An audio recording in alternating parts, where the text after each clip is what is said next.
Hello and welcome to Model Train Fun. In this video I'll talk a little about getting started with my tower layout. So I'm starting with the bottom layer, and as you can see I already got a frame done. Do remember this is my first permanent layout, so there's gonna be a lot of mistakes being done in here, but then again maybe it's a journey that you can learn from as well. So please enjoy the video. Let's first have a look at how I made the frame of the layout. So the layout, as you might remember from previous videos about the design, is 200 centimeters times 120 centimeters, so 6.6 feet times 3.9 feet. So I had to come up with a strategy for how to build the wooden frame. So what I wanted to do is actually, if you see here, make a wooden frame that has 5 internal wooden beams, and then basically is a frame all the way around. In this way I thought I could get some stability into the design. If you notice here at the end, the one at the end will actually be the full length, while the beams in between here will be slightly shorter because there's an outer beam here. In the same sense, then the beam that is a wooden beam that's the length up here will actually be missing whatever the width is of these beams here in order to end up with the 200 times 120 centimeters. Now, in order to build it, I ended up with some wooden beams that had a size or a length of 240 centimeters or 7.9 feet. So that's basically the length. And the height of these was 6.5 centimeters or 2.6 inches. And the width, if you stand them up on the edge, is 1.5 centimeters and 0.6 inches. Why did I end up with these?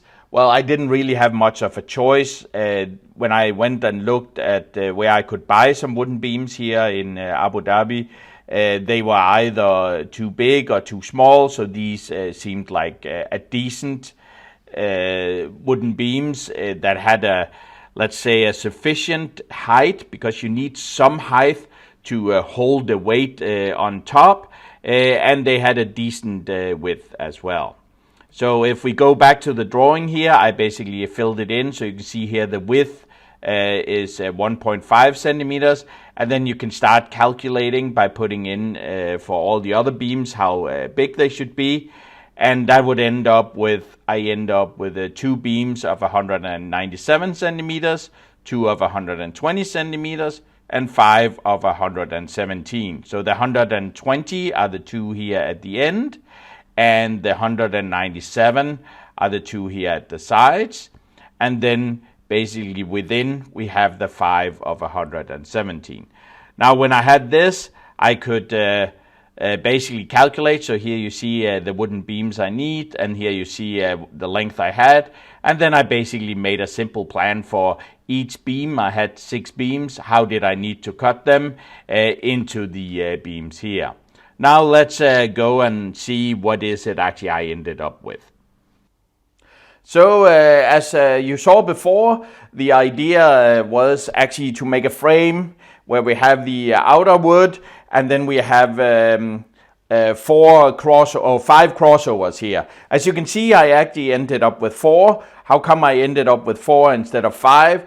Well, the 5 were equally spaced. However, then they wouldn't fit these legs here. And as you can see, I wanted something to make sure that these crossovers here fit on the leg, so there was something for the layout to be on. By the way, these legs here are only temporary. Remember, this tower layout is going to have a couple of levels above it, so this is not even the right height. It's actually going to be lower.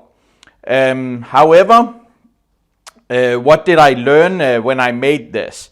Well, first of all, I learned you have to be very precise and very accurate. It's a good thing to have something so you can make entirely 90-degree angles whenever you put things together.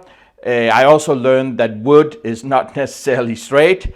I didn't know what to do about that, so I basically just ignored it, put it together, and then when I put the crossovers in, or when you put the long woods together, so the outer frame here, everything kind of gives and bends a little, so you can fit it together, and then it actually becomes straight.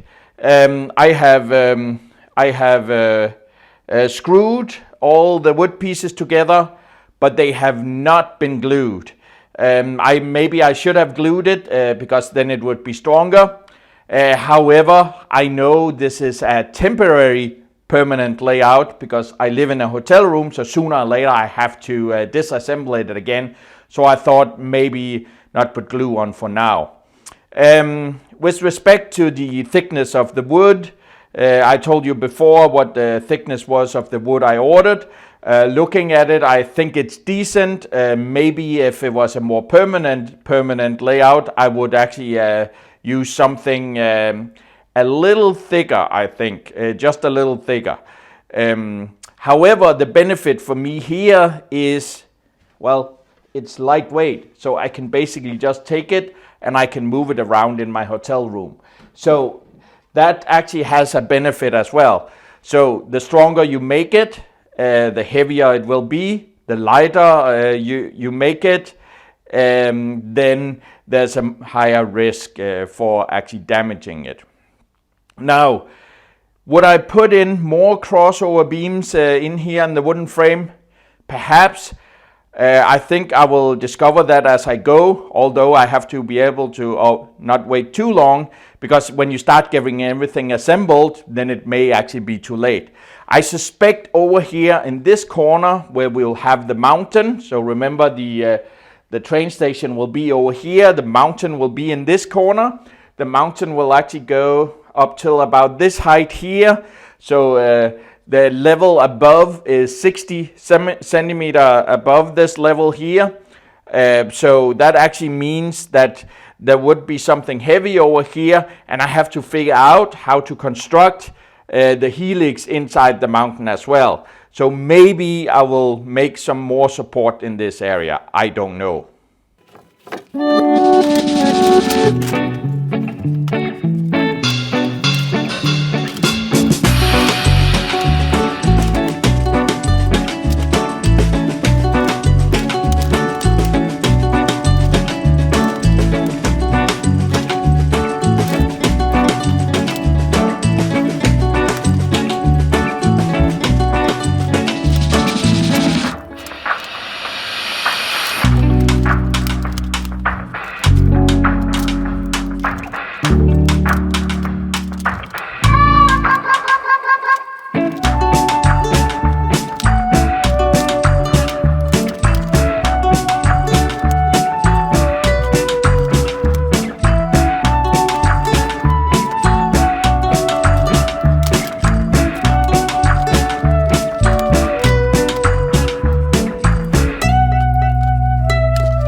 All right, I put some tracks on the table. So what do we have here? Well, first of all, I put some plywood on. This is a 4 millimeter plywood I'm using. And as you can see, it's pretty bendy as well. My hope is that for the inclines, I can basically just cut some pieces out with a jigsaw and then basically make the incline just by flipping that piece of the plywood up. We'll see if that works. On top of that, I put the track. Remember, this is the shadow station. So this is the lowest level. Above that, there's a train station. And over in the corner, even higher, we have the mountain. So what do we have? Well, the trains will come down over here on that side over there. Basically up from the train station. So down through the end of the train station, go down here. and then they will be able to park on these 4 parallel tracks we have here. In addition to that, so if it's trains that are reversible, so trains that go down and come up again, so kind of like this one here, I don't know if you can see it, but this is a cab control car. So when it will come down, it will actually be able to park here and then be able to go up again into the train station the same way. For trains that are not reversible, so can only really go in one direction without change of locomotive or something like that, they need to come down this incline here, they come around, and then they can go into one of the tracks here in the shadow station. And when they come in, they can actually go up into the train station as well. So this is the basic track layout for the shadow station. I have not put in the end tracks on the shadow station. I have only put the through tracks here. Remember, there are actually some tracks that will go around and go into this area. There's also a turnout over there where there will go some into that area. To me, they are optional tracks, and we'll see if everything fits and they can be there. So, what were the issues we had? Well, the first issue was these 2 tracks here are pretty close together. Are they too close together or not? And as if you remember from the track drawing software, they look like they were flush up against each other. Here you can actually see there is some distance in between. However, is that really enough distance? I guess we'll see. And the other one is this one here. Is it going to be too steep going down? Remember here it's going to be a grade of, I think, about over 5%, but only going down. Trains do not go up here. Now, some other things that I didn't talk about in the design video is how things fit together in 3D. So the train station will come up here, and when you come out of the train station, you'll kind of go up in the same way as these tracks go up and up to the mountain. These tracks here actually kind of follow the contour of the tracks above when they go around in the curve. So there's pretty much going to be a constant distance between these tracks and the tracks above, all the way around, all the way up the incline over here. However, these tracks here are coming down more steeply, so they will be a little higher than these tracks. So let's say these tracks will have this, then these will be a little higher, which means that if we have the train station here, maybe there could be an issue with distance here on this particular track. So that's something I have to look into. It's hard to judge now. I really have to, you almost really have to start building and putting the stuff on top to actually see it. However, there is a reasonable distance here, but is it enough? The other thing that can be hard to see is when the train station comes up here, it will actually turn around and go in here. However, this one here, track here, that goes down, even though it's steep, it actually has to start all the way from over here. So it has to start going up over here, which is at the same point in time where the tracks will disappear in and going down.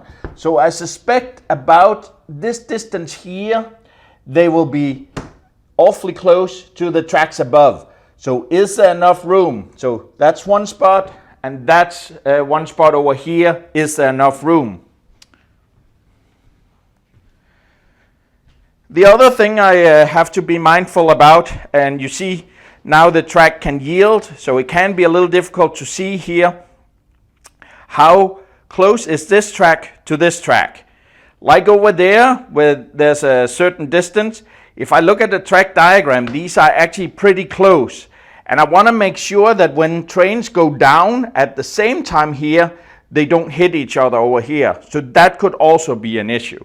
So there are, when you look at everything on the plan in 3 dimensions, there are a couple of more issues that I need to look at. Unfortunately, however, it's hard to see before you start building it.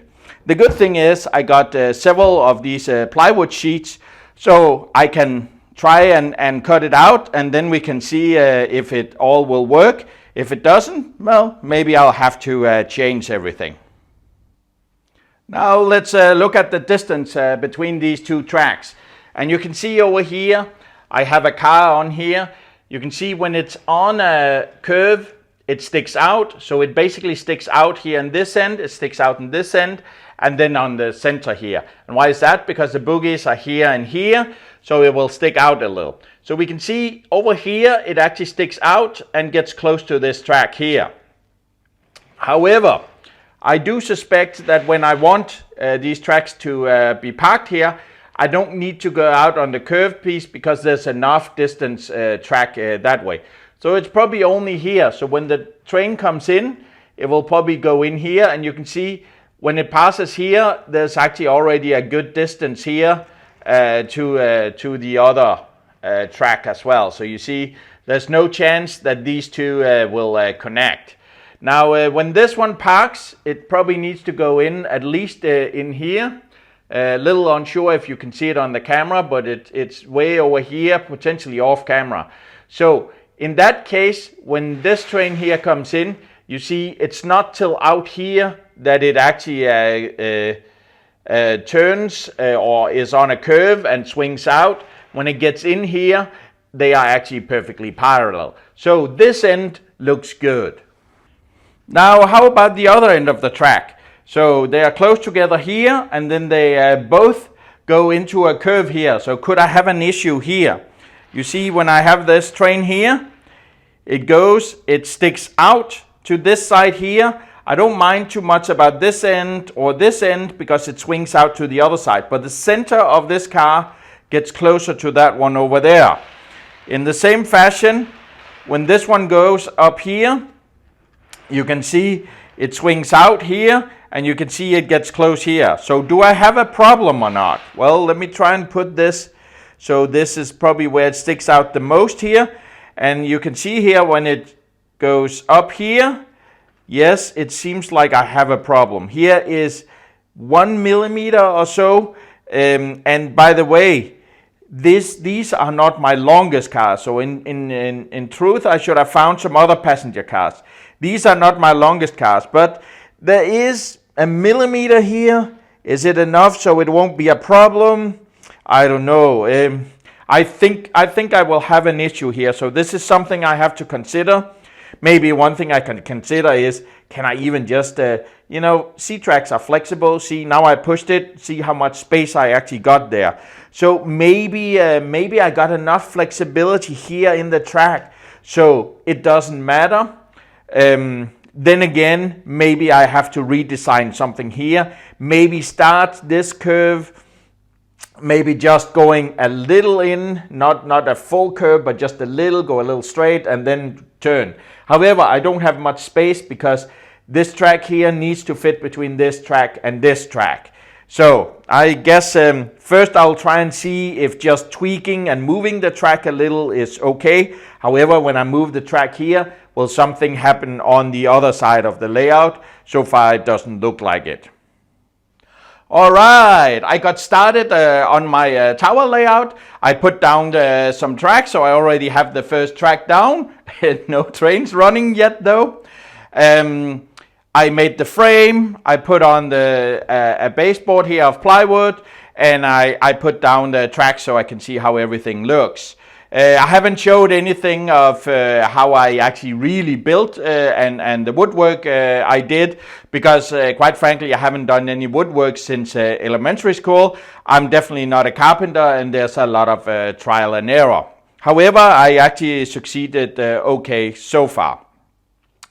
So we talked a little about what we had here. We saw there might be a problem over here as well. And there might be a couple of other areas here and here where things and here where tracks and so on will come very close together. I think I'm not going to worry too much about it. I think I'm just going to try and steam ahead. Worst case, I will throw away this piece of plywood and take a new one and use. I think I have to build it in 3D to actually really be able to see it. I don't have much feeling with how much distance do I need from the track to above and so on in order to make everything fit. I know the rules of thumb are somewhat like 8 to 10 centimeters of space you need in order to have track, C-track and trains, but I would like to see it so I also get a feel for it. I have the tracks here for the shadow station. You saw a couple of tracks I'm missing. I haven't done anything with the end tracks. For the station itself, I actually have all the tracks here, so I could put on top, although I need to get to the next layer. And then I have tracks over here for the mountain. There's not enough tracks here for the mountain, so I'm also missing tracks for the mountain. But I think this is as far as I can go without thinking about what I'm doing, because I will have something here on an incline.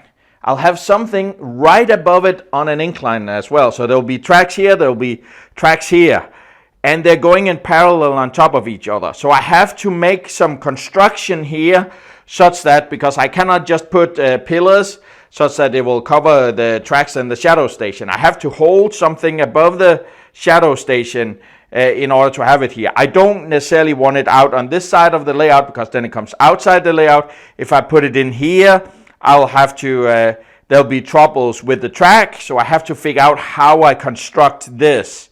In the same fashion, when I'm actually taking this plywood and bending it up, you saw my frame underneath only had very few beams. So when I bend it up, how do I put something in to support it down here? So I may have to come up with additional beams or a construction underneath. So what I'm thinking is I'll probably cut the plywood, and then we will see how that goes. And then probably the biggest challenge comes over here with the mountain, where there will be a helix. How do I actually support that structure? Because I bet it's going to be heavy as well, and I need to support it on this frame. So we'll see. For now, I might cut a little more wood, but I'll try and play a little around with it. I'll see if I can do something here. I can tweak it, if it's enough just to pull the tracks and so on, although I don't know till I actually connect these tracks if it's enough. So we'll see. So until next layout video, enjoy!